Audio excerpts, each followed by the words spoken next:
back when I started this podcast in 2018, I was getting feedback from some friends, not because I asked about it. I think we were just talking about it.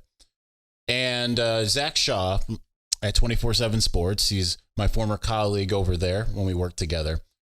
He had said to me that there's no one that I reminded him more of in the style of which that I was doing the podcast than Danny Kanell. Well, I remember trying to reach out to Danny Kanell back in those days and being like, hey, why don't you come on as a guest?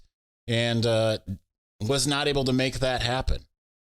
But that ends now because Danny Kanell is joining the show today. You're going to catch him right here on this episode of Locked On Wolverines.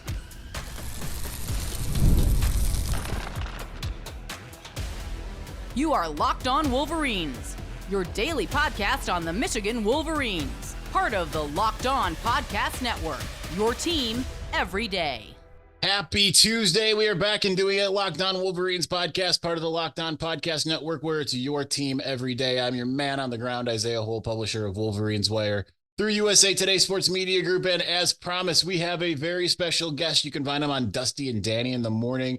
CBS, by the way, that's on Sirius XM, CBS Sports HQ, as well as the Cover 3 podcast over there. We have Danny Kanell. Danny, super excited to have you, man. What's up, Isaiah? It's great to catch up with you again. Got to see you out at the national title game out in Houston. It's great to catch up with you again, see your face. I know you're crushing it here.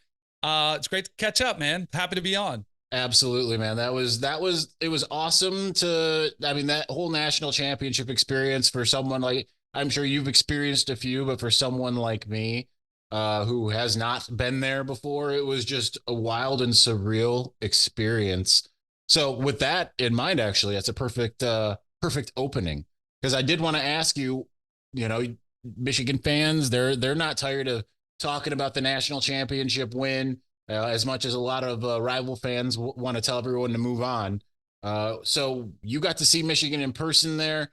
What were your impressions of that national championship win? When you think of that Michigan winning it all this past year, what do you think, considering you got to see it in person? Sure. Dominant, what they did to Washington was, the physical dominance was probably the most impressive aspect of that game, much like they have done under Jim Harbaugh ever since he stepped in that door. I think that was the culmination of what he wanted to build, was a physically tough, mentally tough football team. And you saw both aspects of that get tested throughout the year. The mental resolve with the distractions that took place and him not being there on the sidelines for 6 games, the ups and downs of a season. And then the physicality was just probably the most impressive thing. And it was really, I thought when it happened was when Jim Harbaugh was under some pressure from the administration, from the fan base, and he bet on himself. And he went back and did some self-evaluation, and he had tried to kind of come up with, to follow some of the trends of college football with the offense specifically. And he said, no, I'm going to go back to the way I know how to do things. We're going to get more physical. We're going to run the football. We're going to run more 2 tight end sets, more 2 back sets. And we're going to go back to what I know best, that smash mouth football. And that's when I really saw the turnaround and this program start to take off. But Isaiah, what was probably the coolest for me wasn't anything we saw on the field. You mentioned the luxury of getting to be there. On the field after the game, you forget sometimes because you instantly go to analyst mode of breaking down the game, what teams could have done right, what they could have done wrong. I don't think I've been on a field in that setting in a while, maybe since before COVID. And being on the field and watching the joy of family members, girlfriends, parents, all getting to come on the field and seeing just the joy in their faces. And, then when Jim Harbaugh sees his dad, Jack, and he runs over and they have this embrace, I was right behind there. All of it was just you forget how rewarding it is to win a national title. And only one team gets to enjoy that every single year. And that's what everyone's chasing. But to see that, you're like, oh yeah, this is what it's all about. That was really a special moment. Now, I will consider this throwing you a bone to some degree. because you're obviously outspoken about your alma mater. Now, I was in that room when Michigan got selected for the college football playoff, and where they found out about their seeding and all of that. I will tell you that, and it's because I asked people in the immediate aftermath, why the groan? I said, when the groan happened, I said, this is not going to be received well nationally because everyone's going to take it as they're afraid of Bama. But they felt for your alma mater, Florida State, because they were like, how can they go completely undefeated and still not make it in? And they felt for Florida State. They expected Florida State. So, I mean, I at least had to give you the mention there because Seminoles got jobbed on that one. Now, yeah, I appreciate you saying that, Isaiah. It is like it's kind of opening up the wound again. You know, where all Florida State fans are trying to heal and come back from that. And you knew how it was going to be portrayed. And I thought that actually might have been something good for Jim Harbaugh to show his team, like, because they were not scared of Alabama. Clearly, they showed it on the field. But with college kids, to be able to show them that behind closed doors and to say, look what everyone's saying, they think you're afraid of them. I never thought for a second that's what it was about, because I thought it was a pretty good matchup for them. But I've had, it's not just you. I've had, as a Florida State guy, I've had Miami Hurricanes fans come up to me. I've had Florida Gator fans come up to me. And while they probably didn't want Florida State to advance and have a chance at a national title, they were all like, oh, you guys got screwed. Like it was one of the unfortunate, quirks of college football, which has not been the first time. I think it was probably the most glaring, but we've seen teams, and I've fought for a lot of teams to be able to have the opportunity to play, that just don't get the opportunity because of our flawed system that's been in place, whether it was even going back to the BCS era when there was only 2 teams that played for it. I thought there was multiple times in the college football playoff era when teams didn't get to play for it. I stood up and pounded the table for UCF when they were undefeated, thought they should have had the opportunity to play for a championship. So the most egregious example, it's not the reason we have change, but going to 12, I think it's going to be fantastic, because thank goodness we won't have a undefeated Power 4 champion that will be left out potentially.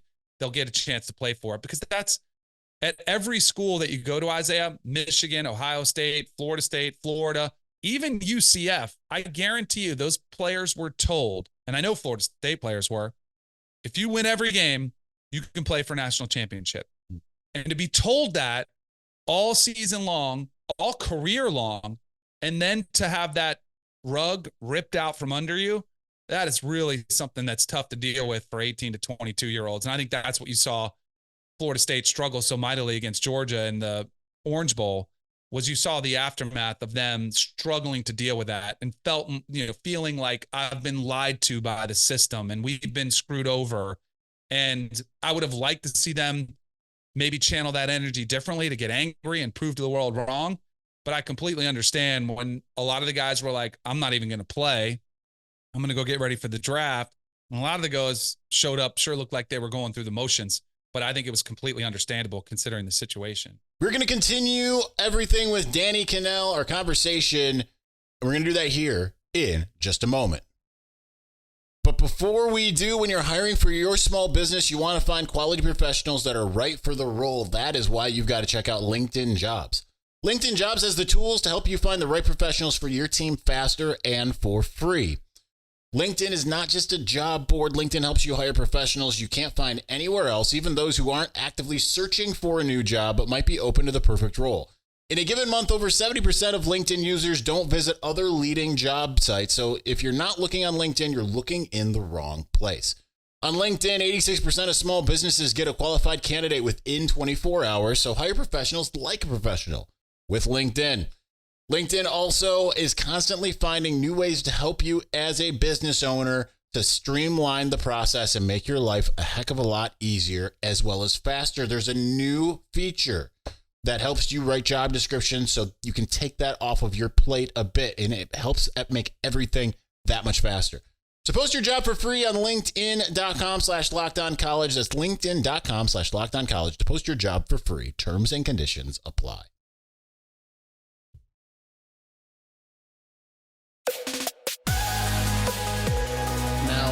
Sharon Moore takes over from Michigan. What are your expectations for the team this upcoming season? Because there's still a ton of players who were pivotal in this college football playoff run who are returning, and I mean a ton. And yet he is not getting the same kind of treatment as, say, Ryan Day when he took over from Urban Meyer. He's not getting the same treatment as Marcus Freeman when he took over for Brian Kelly. Michigan seems to be kind of a national afterthought, unlike it seems usually when a team wins a national championship, kind of regardless of how many players they lose or coaches. It's pretty rare a coach leaves after the national championship win. But usually you see this kind of short-term memory where they're the only team that exists, right? Once Georgia won one, it was suddenly like Georgia's slayed Alabama. They will forever be better than Alabama. It's just college football collective memory seems really short. So with that in mind, what are your expectations for Michigan this upcoming season? So I am unsure, but I am not down on Michigan. I think there are a lot of question marks that are valid to ask and why you may not pick them to win the Big Ten again. But it was interesting because yesterday I was doing the Cover 3 podcast and Tom Fornelli, we were doing dark horse candidates to win each conference. And so I went with Nebraska. I mean, that to me is a dark horse to win the Big Ten potentially. And, it's a long shot, but that was kind of the conversation, was to find somebody who's sort of a long shot, a dark horse. And Fornelli goes, Michigan. And we all we got into a little bit of an argument saying, well, how are they a dark horse? They're the defending national champion. He goes, they're not even finished to pick in the top 3 of the Big Ten. And he's like, why wouldn't they be a dark horse? And he made a lot of the points you're making, like people are sleeping on Michigan, which I do think is what's unfolding. It is sort of the perfect culmination of circumstances. Like, you do lose your head coach who brought you here. You lost your, franchise quarterback, if you call JJ McCarthy out. You lost some critical pieces of the defense. You lost your defensive coordinator. There's a lot that's going on, but I don't think they're going anywhere. And I do think there is absolutely a chance they could win the Big Ten. Will I pick them to? Probably not. But I would be, at the end of the season, I absolutely could see myself, kicking myself saying, why didn't I look at the past as an indication of future results, right? Because we're talking about a 3-time Big Ten champ who has owned this conference. And then all of a sudden, we're just expecting them to completely fall off the radar and be an 8-9 win team. I think that I do like the over on the win total. But I'm with you because I think this team they've recruited well. So even the players that they have to replace, they will replace them with 4 and 5 stars, which is a lot of what college football is about, talent level. I feel like the culture, which this probably would be the biggest concern for me, but I'm not that concerned because I think Sharon Moore is going to be an extension of the Jim Harbaugh culture. I think he's going to try to continue that, but it's easier said than done, because Harbaugh's maniacal in his, preparation, his details, his habits, they're quirky. Is Sharon Moore going to be able to keep that mentality going, to keep that intensity level at the level that it was under Harbaugh? He's going to try, but again, you're replacing multiple leaders of that team that I think make it worthy, and why I'm unsure. Plus, they have a massive test coming in week 2, which we're going to find out early just how they're made of. But I think probably the biggest question mark is at the most important position of the game. And it's not like you have a quarterback who's played a lot and thrown the football a lot and started multiple games. You've got a relatively unknown commodity in Alex Orji, most likely being the starter for Michigan. So I think those are some of the questions why I'm unsure and why people I think they are sleeping on Michigan. Well, I've got one more for you because I won't take up too much of your time because you're kind of going everywhere, right? Coming right off of Dusty and Danny. You've got just things going on. If I'm not mistaken, and I very well might be, when you were a recruit, Michigan was one of the teams that you were strongly looking at. A lot of people, if again, they could be mistaken or not, but I want to hear from you directly that Michigan was one of your finalists. going all the way back to then, not to make you sound old, I think I'm exactly your age as it is. What was it about Michigan that really caught your eye all the way back in your recruiting time? So you are 100% right, Isaiah. Michigan was my number two. It was Florida State or Michigan. Those were the final two that it came down to. I give Michigan fans a hard time all the time because I'll tell them I wanted a real education, better academics, which they always do not take so kindly. But that was one of the things actually that did draw me to Michigan was the academic prowess. My dad was a doctor. I wanted to be a doctor. Phenomenal education. I took a visit up there in October they were playing Florida State. And it was at the Big House. And it was the game where Elvis Gerbach was picked off by Terrell Buckley. I think it was the first play of the game. And he took it back to the house. And then it was sort of all Florida State. I think the final score was 51-31. But even being there, I was not a Florida State fan growing up. It was just one of the biggest games of the season. I wanted to see what a game day atmosphere was like. Beautiful fall day, not a cloud in the sky, sat a row in front of the Fab Five. Like they were at the game watching. So this is peak Michigan campus, gorgeous. I absolutely loved Cam Cameron too, who was the quarterback coach. He was my guy that was designated to recruit me, had a really good rapport with him. So there were two main reasons why I picked Florida State over Michigan. One of them being the weather. I mean, I grew up in South Florida. That day that I came there was an unofficial visit. And I was like, oh, this is awesome. My official was later in January, showed up, and it was 11 degrees, I think, when I got off the plane. It was cold. I had a blast, and I loved all the guys on the team. I was like, man, can I not only play in this, but can I live in this for multiple months of the year? So I was a little bit of a chicken, a little bit too much of a Florida boy. But the other thing that I was told, and this may have been, I don't know if it was negative recruiting. It was just doing research about the people that I was getting close to, was that Cam Cameron was sort of a hot commodity as an assistant coach and that he may not be there the entire time that I would have been at Michigan. And sure enough, he ended up to leave to take the Indiana job. I think it was 1 or 2 years after I was in college. So if I would have been there, the guy that recruited me that I had this close relationship with would have left, which might have worked fine. It might have not, but that was a big reason. Mark Richt was who recruited me at Florida State, and I had really good relationships with both those two guys. And so those were sort of the main reasons, was impressed with both schools. And I think it would have worked out either way. I think I would have had a phenomenal time at Michigan and had a lot of success there too. But it was just a couple of those crucial factors that come into play when it's really tight that just kind of tip the scales towards Florida State. It's funny, the negative recruiting aspect. While sometimes it might be true, a lot of Michigan fans will remember how many players, especially in the early going of the Jim Harbaugh era, that recruits were hearing the exact same thing. He's gone to the NFL. He's gone to the NFL. Only once Michigan finally got over the hump did that actually happen. But it's recruiting. It's always been a funny business. But nonetheless, Isaiah, as soon as I heard negative recruiting, I almost marked that team off my list. Like I didn't want to hear, I want to tell you, sell me on your school. Don't knock another school. That was always, and that's what advice I tell, high school kids if I talk to them now. So it's sort of a red flag for me. If they're feeling the need to rip another school, is it because they're masking something at their own? Like, why can't just sell me your school? You know what I mean? Mm-hmm. Oh, absolutely. And Michigan's always still on, they're still on the negative end of that. And at least as far as I know, they've made it a priority to not negatively recruit in the Jim Harbaugh era, at least. And I can probably assume that the same is happening now. Danny, it's been a long, long time coming, so I'm super excited to have had you.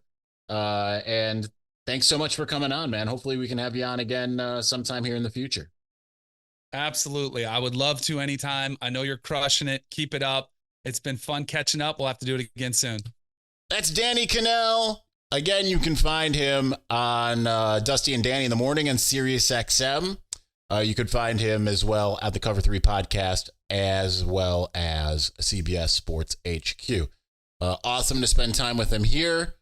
We spent a lot of time during the day of the national championship game I'd seen him around the hotel and all of that stuff, and then we just kind of hung out for a bit before and after the game. So excited to finally have him on here. So awesome guy. So and it's cool to hear about his Michigan experience because that's not something that gets talked about a lot. Also fun is just the fact that that went as well as it did early in the morning. I know this isn't getting posted till like noon, 1. It all kind of depends on how the day goes here.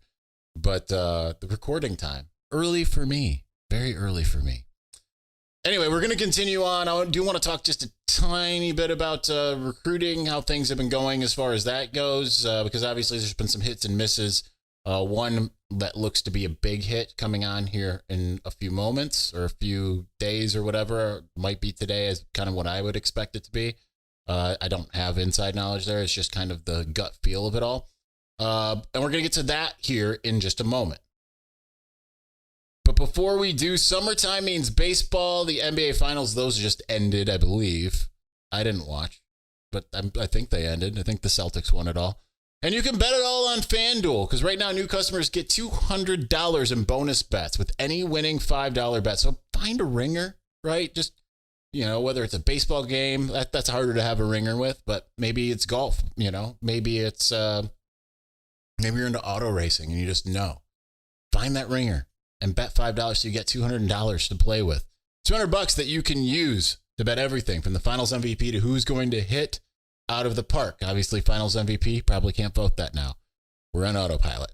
Visit FanDuel.com/lockedon and add a big win to your summer bucket list. FanDuel, America's #1 sportsbook.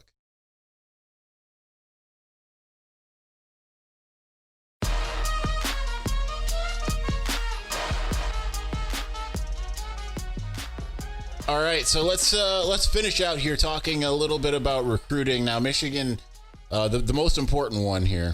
I think we talked about Kanewa Winston last week, and a lot of these products. That sounds bad. Are still kind of going through their visits and everything like that. Michigan did get Jasper Parker to commit over the weekend. Of course, it was thankfully it was at the tail end of Sarah and I celebrating her birthday. We were about 3 minutes away from her house, so by the time that I got to her house, I was able to write it up, which is important.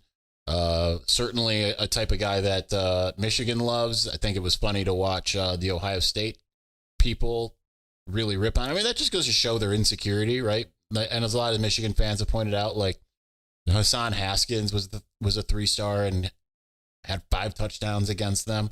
But then it also just kind of shows that they have that insecurity. I mean, they are, as we've been saying they are, that they are a recruiting front runner. That's how they view themselves. They win the recruiting championships. But then it's just ironic that the next day they get Isaiah West rated about the same. I think Jasper Parker is a titch above him, and yet they are like, see? Like they just, they're sitting there being like, we don't have Tony Alford. Look at how this works. When you don't have Tony Alford, it's like, well, you just got a 3-star as well. I'm not just talking about them getting Bo Jackson because, okay, if you said after that, I could see where you say that. But I mean, they've always gotten good running backs. Tony Alford got Travion Henderson sight unseen. Travion Henderson did not even visit Ohio State. Jim Harbaugh was all in on Travion Henderson. And when I say all in, like they were not even really paying attention to Donovan Edwards. They were all in on Travion Henderson. Travion Henderson didn't even visit Columbus and committed to Tony Alford in Ohio State. And then they pretend that didn't happen. So it's just funny. But Michigan is making a run on any of the recruiting services when it comes to getting predictions. Tons of 24/7 Sports Crystal Ball predictions. I mean, we've even seen Tom Loy flip his prediction from Clemson to Michigan. You've got the On3 predictions coming in. Steve Wiltfong. I believe E.J. Holland, our good friend who was on the show not too long ago. But I believe was the first person to put in a prediction for him out of anyone. And that's Brady Hart, who has the most Michigan name of all time. and it would only make sense. He's got the same frame, a lot of similar skill set, I believe. I haven't watched a lot of the film here, per usual, as J.J. McCarthy, but the same frame, drawing a lot of those types of comparisons. He is a 4-star across the board, rated highest on Rivals, 42 overall, number 3 quarterback, number 4 in state, 24 sports composite and on 3 consensus, both have him at 92. Both of their proprietaries are a little bit lower, 144 and 170 respectively, and then he's 120 on ESPN. So certainly great to see him potentially starting out the 2026 class, because that would be pivotal for Michigan to have someone that is going to be someone who can really lead the class in recruiting. When you have that cornerstone, like J.J. McCarthy, I don't remember if J.J. was the first commit. We can try to look it up here. I don't know if it will tell us. I feel like he might have been the first commit in that 2021 class. But if not first, he was pretty early, because, right, we talked to him.